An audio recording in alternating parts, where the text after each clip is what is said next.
لبيك اللهم لبيك لبيك لا شريك لك لبيك إن الحمد والنعمة لك والملك لا شريك لك۔ السلام علیکم ورحمۃ اللہ وبرکاتہ۔ میرا نام جی قاری یعقوب صابر ہے۔ سوشل میڈیا کی دنیا میں لوگ بندہ ناچیز کو بہت جانتے ہیں الحمدللہ، اور میرا تعلق مسلک اہل حدیث سے ہے الحمدللہ۔ السلام علیکم ورحمۃ اللہ وبرکاتہ۔ جی آپ اپنا دعویٰ بیان کریں گے پہلے کہ آپ کا دعویٰ کیا ہے کہ نبی علیہ الصلوۃ والسلام کے دنیا کے جانے کے بعد آپ کا وسیلہ لینا ضروری ہے، فرض ہے، واجب ہے، سنت ہے، کیا ہے؟ پھر آپ اس پر دیں گے دلیل۔ اگر ہمارے پاس اس کے مقابلے میں کوئی دلیل نہ ہوئی تو پھر ہم ہوئے منکر، ٹھیک ہے؟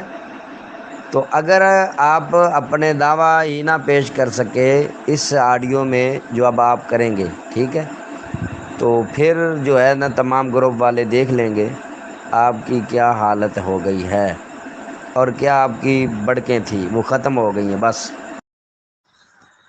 ایک بات تو طے ہے کہ تم اس کے بارے میں کچھ لب کشائی کر ہی نہیں سکتے، ٹھیک ہے؟ تو انشاءاللہ میں تو بولوں گا اس لیے کہ میرے پاس سب کچھ ہے۔ تو چلیے آئیے، میں سب سے پہلے میرا دعویٰ تو یہ ہے کہ ہم اہل سنت و جماعت وسیلے کے قائل ہیں بعد وفات انبیاء اکرام علیہ السلام کی۔ اس کو فرض، واجب اور جو ہے ہم نہیں سمجھتے بلکہ جائز عمل سمجھتے ہیں۔ کیا سمجھتے ہیں؟ جائز سمجھتے ہیں، ٹھیک ہے؟ اس کو ہم جائز سمجھتے ہیں، فرض اور واجب نہیں سمجھتے، ٹھیک ہے؟ یہی ہمارا دعویٰ ہے کہ ہم اس کو انبیاء اکرام علیہ السلام کا وسیلہ بعد وصال جو ہے جائز عمل سمجھتے ہیں۔ اب آپ کا کیا اس میں دعویٰ ہے؟ آپ اس کو کیا سمجھتے ہیں؟ بعد وصال انبیاء اکرام علیہ السلام کے وسیلے کو آپ کیا سمجھتے ہیں؟ آپ بھی ذرا اس کا خلاصہ کر دیں۔ السلام علیکم ورحمۃ اللہ وبرکاتہ۔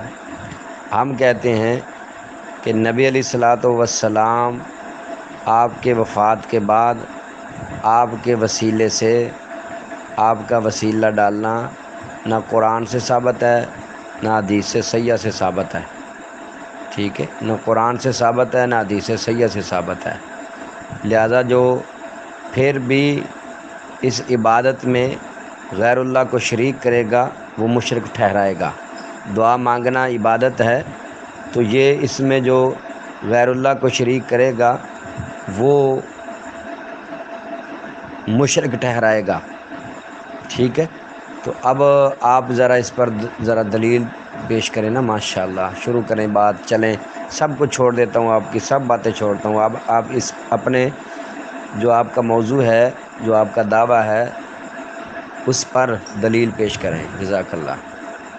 السلام علیکم ورحمۃ اللہ۔ گروپ کے ایڈمن حضرات سے گزارش ہے کہ اب بھائی کو چاہیے کہ وہ اپنے موضوع پر دلیل پیش کرے، ماشاءاللہ، جو اس کا دعویٰ ہے کہ وہ جائز عمل سمجھتے ہیں۔ اس کا مطلب یہ ہے کہ یہ نہ فرض ہے نہ واجب ہے نہ سنت ہے، کچھ بھی نہیں ہے۔ السلام علیکم ورحمۃ اللہ وبرکاتہ۔ جی ذرا قرآن مجید کی صحت کو سنیں، اس پر کہاں آیا ہے کہ تم نبی علیہ الصلوۃ والسلام کے فوت ہونے کے بعد نبی علیہ الصلوۃ والسلام سے وسیلہ مانگو یا وسیلہ بناؤ؟ یہاں پر یہ ہے وما ارسلنا من رسول الا لیطاع باذن اللہ ولو انہم اذ ظلموا انفسہم جاؤوک فاستغفروا اللہ واستغفر لهم الرسول لوجدوا اللہ توابا رحیما۔ یہ کیا ہے؟ اس میں کون سا لفظ ہے؟ میں ان سے پوچھنا چاہتا ہوں جس میں یہ ہو کہ نبی علیہ الصلوۃ والسلام، اللہ نے یہ فرمایا ہو کہ نبی علیہ الصلوۃ والسلام جب دنیا سے چلے جائیں تو آپ اس کا وسیلہ ڈالیں، ٹھیک ہے؟ پہلے اس پر بات ہوگی، یہ وہ نشان لگائے گا کہ کون سے لفظ کا یہ معنی ہے۔ سامعین حضرات، جناب نے یہ کہہ دیا کہ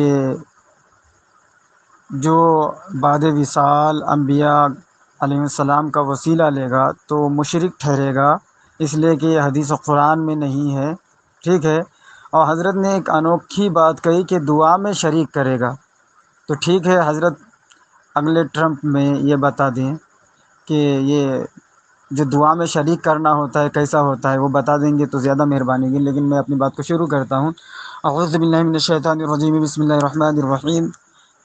وَلَوْ أَنَّهُمْ إِذْ ظَلَمُوا أَنفُسَهُمْ جَاءُوكَ فَاسْتَغْفَرُوا اللَّهَ وَاسْتَغْفَرَ لَهُمُ الرَّسُولُ لَوَجَدُوا اللَّهَ تَوَّابًا رَحِيمًا۔ اللہ تبارک و تعالیٰ ارشاد فرماتا ہے کہ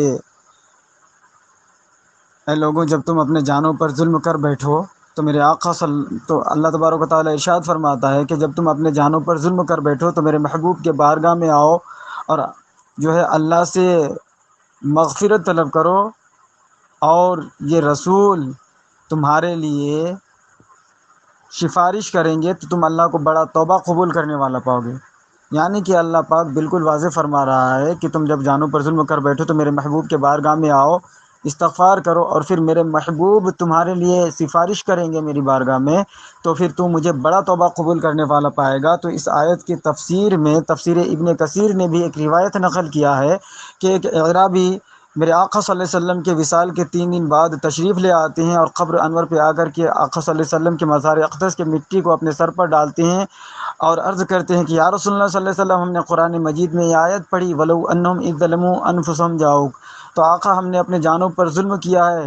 تو قبر انور سے آواز آتی ہے کہ تم بخش دیے گئے۔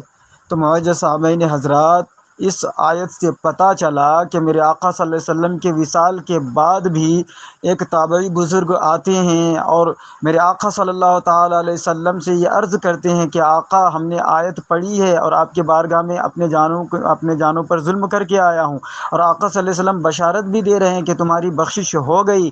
اب جو لوگ کہتے ہیں کہ یہ شرک ہے، تو معاذ اللہ صحابہ اس واقعہ کو دیکھ رہے ہیں، ملاحظہ فرما رہے ہیں اور آگے ان کو جو ہے پہنچا رہے ہیں امت تک، اور صحابہ یہ نہیں کہہ رہے ہیں کہ یہ تم کیا شرک کر رہے ہو، یہ تو شرک ہو گیا، تم تو مشرک ہو گئے۔ تو پتہ چلا کہ جو ہے بعد وصال انبیاء کرام علیہ السلام کی بارگاہ میں قبر انور پہ جانا اور ان سے فریاد کرنا اور ان کے وسیلے سے اپنی بخشش اپنے رب سے طلب کرنا، یہ تابعین کی سنت ہے، اور صحابہ دیکھ کر کے اس بات کو امت تک پہنچا رہے ہیں۔ بحمدہ تعالی ہم نے یہ دلیل قرآن مجید اور یہ آپ تفسیر قرطبی، یہ جو ہے سورہ نساء آیت نمبر 64 ہے، اور تفسیر قرطبی میں اٹھا لیجئے اور تفسیر ابن کثیر میں بھی یہ واقعہ موجود ہے۔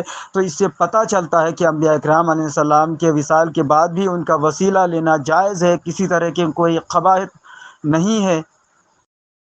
استغفر اللہ، استغفر اللہ، استغفر اللہ، اللہ اکبر۔ یہ دیکھو قرآن کا ترجمہ کتنا غلط کر رہا ہے ظالم، کتنا غلط ترجمہ کر رہا ہے۔ سارے بھائی اس کا ترجمہ سنیں، اور اس نے کتنا غلط ترجمہ کیا ہے قرآن کا، کتنا غلط ترجمہ کیا ہے۔ السلام علیکم ورحمۃ اللہ۔ میرے بھائی سب آپ کو چھوڑ دے دی گئی، یہ جو آپ نے قرآن کا ترجمہ غلط کیا اور اس پر یہ سب باتیں ٹھیک ہے، اور بھائی اس پر بھی آپ کو تجھے میں چھوڑتا ہوں، ٹھیک ہے۔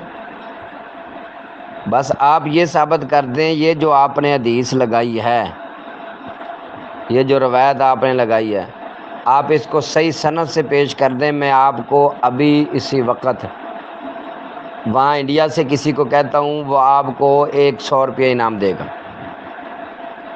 میرے بھائی اس پر کہاں ہے؟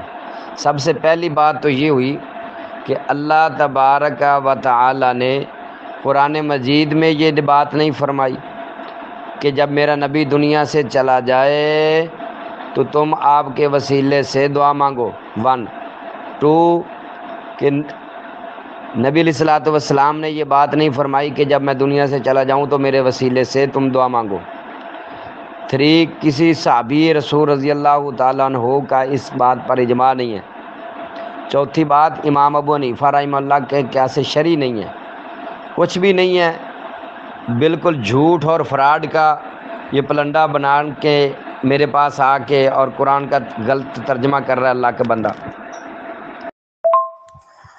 استغفر اللہ لا حول ولا قوت الا باللہ العلی العظیم۔ اس جناب نے بڑا دعویٰ کیا، استغفار پڑھنے لگا کہ میں نے قرآن مجید کا جو ترجمہ کیا ہے وہ غلط کیا ہے، تو جناب خود ہی صحیح ترجمہ کر کے بتا دے، یا بتا دے کہ میں نے کون سا ترجمہ غلط کر دیا ہے۔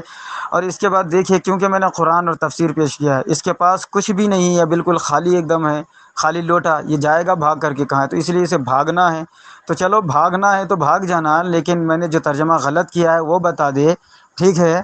میں نے جو ترجمہ کیا ہے تو کہاں میں نے غلط ترجمہ کیا ہے، وہ غلط ترجمہ بتا دے، ٹھیک ہے؟ اور صحیح ترجمہ آپ ہی کر دیجئے، اس کے بعد پھر آگے بات شروع کیجئے۔ دیکھ وکٹورین، چپے سے نکل جا گھر، لوگوں کو بیوقوف مت بنا، تیرے پاس کچھ بھی نہیں ہے، ٹھیک ہے؟ تو آیا ہے اپنے آپ کو جو ہے حق پر ثابت کرنے کے لیے۔ پہلی بات، چل میں تجھے موقع دیتا ہوں۔ السلام علیکم ورحمۃ اللہ۔ میرے بھائی، اس بھائی نے ترجمہ غلط کیا۔ اس نے کہا کہ جب تم اپنی جانوں پر ظلم کر لو تو پھر رسول صلی اللہ علیہ وسلم کے پاس آؤ۔ یہ بھی بات غلط ہے، اور اس میں تو یہ ہے ہی نہیں کہ جب نبی علیہ الصلوۃ والسلام دنیا سے چلے جائیں تو اس کے بعد آپ کی قبر پر آؤ، اور اس پر واقعہ اور ہے، یہ اور ٹھوک رہا ہے۔ میں نے کہا کہ ابھی میں انڈیا سے کسی کو کہتا ہوں، وہ اس کو 100 روپے انعام دے گا اگر یہ جو اس نے عرابی والی بات کی ہے یہ صحیح سند سے پیش کر دے۔ یہ جھوٹی روایات بیان کرنے کے بعد ہمارے پاس آئے گا اپنا دعویٰ لے کے۔ واللہ، اللہ کی قسم کھا کے کہتا ہوں، نہ یہ بات قرآن سے ثابت ہے، نہ حدیث سے ثابت ہے، نہ ان کا جو نبی ہے جس کو نبی کا درجہ دیتے ہیں یہ بدبخت امام ابو حنیفہ رحمہ اللہ کو، نہ ان سے یہ بات ثابت ہے۔ تو ہم یہ کہتے ہیں کہ جو اللہ تبارک و تعالیٰ کے سامنے غیر اللہ کے نام سے اللہ کو پکارے گا وہ شرک کرتا ہے، وہ مشرک ٹھہرائے گا۔ دعا ایک عبادت ہے، تو دعا میں کسی اور کو شریک کرنا شرک ہے۔ یہ جاہل انسان کو پتہ ہی نہیں ہے، الٹا گالیاں دینے لگ گیا ہے۔ اللہ اس کو ہدایت عطا فرمائے، گروپ کھول دیا جائے اس کی بڑھ کے ختم ہو گئی ہیں۔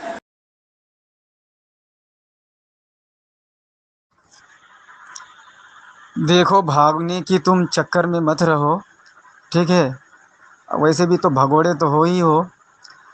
دعویٰ تمہارا ہے کہ یہ جھوٹی سند ہے نا، چل ثابت کر کہ یہ سند جھوٹی ہے، یہ حدیث من گڑت موضوع ہے، کیونکہ تم نے دعویٰ کر دیا ہے کہ یہ جھوٹی روایت ہے، چل ثابت کر۔ جبکہ تمہارا ابن کثیر کہہ رہا ہے کہ یہ حدیث مشہورہ ہے، اور حدیث مشہورہ کسے کہتے ہیں وہ تمہیں جان لینا چاہیے، اور اس کی فوقیت جو ہے کیا ہے سند حدیث میں، اس کی اہمیت کیا ہے تمہیں جاننا چاہیے اگر نہیں جانتے ہو تو۔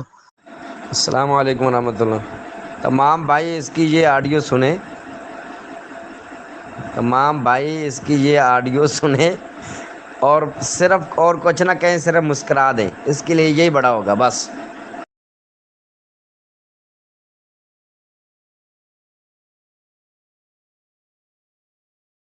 السلام علیکم ورحمۃ اللہ۔ میرے بھائی، آپ لوگوں کا وقت بھی ضائع کر رہے ہیں اور اپنا وقت بھی ضائع کر رہے ہیں۔ جب میں نے کہا کہ آپ نے جو قرآن مجید کی آیت پیش کی ہے، بس اتنا بتا دیں کہ وہ زندوں کے لیے ہے یا مردوں کے لیے ہے، تو آپ کی بولکی بند ہوگی۔ پھر میں نے کہا جو آپ نے دلیل پیش کی ہے وہ ایک عرابی جاہل کا واقعہ تو نے بیان کیا ہے، صحابہ پر بہتان باندھا ہے، آپ اس کی سند لگا دیں۔ تو میں نے کہا کہ میں 100 روپے انعام کہتا ہوں، بھائی نے کہا میں 1000 روپے انعام دیتا ہوں۔ تو پھر آپ مزید آگے باتیں پھیلانے کا کیا ہے؟ ٹھیک ہے، آپ پہلے اپنے آپ کو مضبوط کریں۔ آپ کے پاس اگر دلائل ہیں تو وہ دلائل ہمارے سامنے رکھیں، اگر ہمارے پاس اس کے مقابلے میں دلائل نہیں تو پھر ہمارا دعویٰ بھی نہیں۔ ہم تو یہ کہتے ہیں کہ جو عبادت میں اللہ کے علاوہ کسی اور کو شریک کرتا ہے وہ ظالم، بے ایمان، مشرک ہے، اور وہ ابو جہل کا بیٹا ہے، ابو جہل سے بھی بدترین وہ شخص ہے۔ تو آپ کیوں بڑھ کے لگا رہے ہیں؟ آپ کوئی دلیل تو پیش کریں۔ السلام علیکم ورحمۃ اللہ۔ میرے بھائی، عجیب بات ہے، میں ایسے لفظ نہیں استعمال کرنا چاہتا ورنہ بہت سارے ہیں۔ بات یہ ہے کہ جو آپ نے قرآن مجید کی آیت لگائی ہے، آپ اپنی ایمانداری سے بتا دیں وہ زندے کا واقعہ ہے یا مردے کا واقعہ ہے، ایمانداری سے بتائیں۔ اور دوسری بات یہ ہے جو آپ نے دلیل پیش کی ہے آپ اس کی سند لگائیں، اور میں یہ بڑے ذمہ داری سے بات کہتا ہوں کہ آپ کے سامنے کوئی عربی رکھ دی جائے تو آپ اس کا ایک حرف بھی نہیں پڑھ سکیں گے۔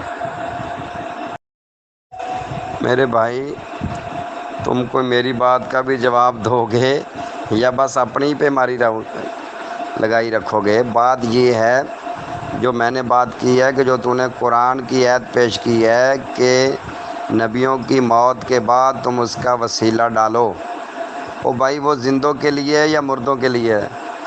اور پھر میں نے کہا جو تو نے یہ ایک عرابی جاہل کا واقعہ بیان کیا ہے تو اس کی سند لگائیں، آپ کا علم ختم، آپ یہاں تک تھے، آپ کی بڑھ کے ہر چیز ختم۔ کوئی بات تو کرے میرے بھائی۔